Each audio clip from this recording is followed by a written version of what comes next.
கரூர் விவகாரத்தில் தற்பொழுது திமுக தொடர்ந்த வழக்கு திரும்ப பெறப்பட்டிருக்கிறது. என்ன காரணம்? உச்சநீதிமன்றம் என்னென்ன கேள்விகளை முன்வைத்திருந்தாங்க? முழு விவரங்கள்.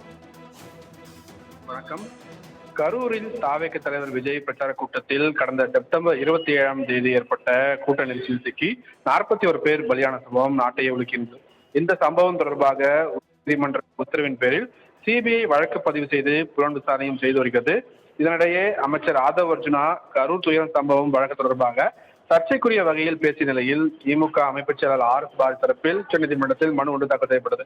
சிபிஐ விசாரணை நிலுவையில் உள்ளதால் ஜோசப் விஜய், ஆதவ் அர்ஜுனா, புஷி ஆனந்த், நிர்மல்குமார் அல்லது வழக்கில் தொடர்புடைய நபர்கள் யாரும் குற்றச்சாட்டுக்களை சுமத்தியோ எதிர்க்கட்சிகளை அச்சுறுத்தும் வகையிலோ அல்லது சுதந்திரமான விசாரணையை பாதிக்கும் வகையிலோ பொதுவெளியில் கருத்துக்கள் தெரிவிக்க தடை விதிக்க வேண்டும் என்று இந்த மனுவில் தெரிவிக்கப்பட்டது. கரூர் நெரிசலில் உயிரிழந்த மற்றும் காயமடைந்தவர்களின் குடும்பத்தினருக்கு அரசு நிதியுதவி மற்றும் இதர நலத்திட்டங்களை வழங்க மாநில அரசுக்கு உரிமை உள்ள போதிலும் சிபிஐ விசாரணையின் நேர்மைத்தன்மையும் சாட்சிகளின் பாதுகாப்பு பாதிக்கப்படாத தன்மை நீதிமன்றத்தின் வழிகாட்டுதலின்படியே அவை வழங்கப்பட வேண்டும் என்றும் தெரிவிக்கப்பட்டது.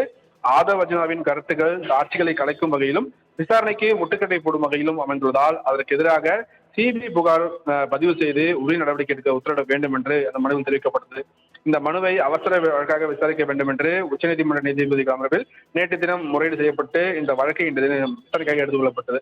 அப்போது நீதிபதி தரப்பில் பல்வேறு கேள்விகள் எழுப்பப்பட்டிருந்தது.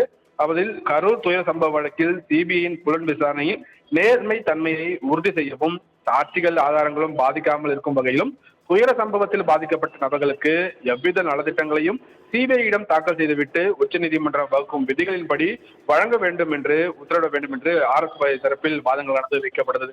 பொது பலியான காயமடைந்த குடும்பத்தாருக்கு உதவிகளை வழங்குவது எப்படி சாட்சியங்களை கலைப்பதாகும் என்ற ஒரு கேள்வியை உச்சநீதிமன்ற நீதிபதிகள் முன்வைத்திருந்தார்கள்.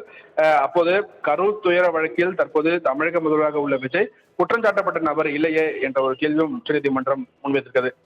இந்த விவகாரம் தொடர்பாக விரிவான தீர்ப்பு ஒன்று உள்ளதாகவும் குற்றம் சாட்டப்பட்ட நபர்கள் தங்களுக்கு சாதகமான ஒரு பிம்பத்தை உருவாக்கி திட்டமிட்டு செயல்பட்டு வருவதாகவும் தெரிவிக்கப்பட்டது. இது தொடர்பாக அவர்கள் ஊடகங்களில் கருத்துக்களை தெரிவித்து வருவதாகவும் நீதிமன்றம் ஏற்கனவே இத்தகைய கருத்துக்களை தெரிவிக்க தடை விதித்துள்ள நிலையில் அவர்கள் அதை மீறி செயல்படுவதாக ஏற்புடையதல்ல என்று RS பாரதி தரப்பில் வாதங்கள் வைக்கப்பட்டது. இதையடுத்து கரூர் துயர வழக்கில் பாதிக்கப்பட்ட குடும்பங்களை முதல்வர் ஜோசப் விஜய் சந்திக்க தடை கோரும் திமுகவின் இந்த இடையீட்டு மனுவை விசாரணைக்கு ஏற்க உச்சநீதிமன்றம் மறுப்பு தெரிவித்த அடுத்து இந்த மனுவானது திரும்ப பெற்றப்பட்டு உத்தரவானது பிறப்பிக்கப்பட்டிருக்கிறது. சலோமி. தங்களின் முழு விவரங்களுக்கு நன்றி கிருஷ்ணமூர்த்தி.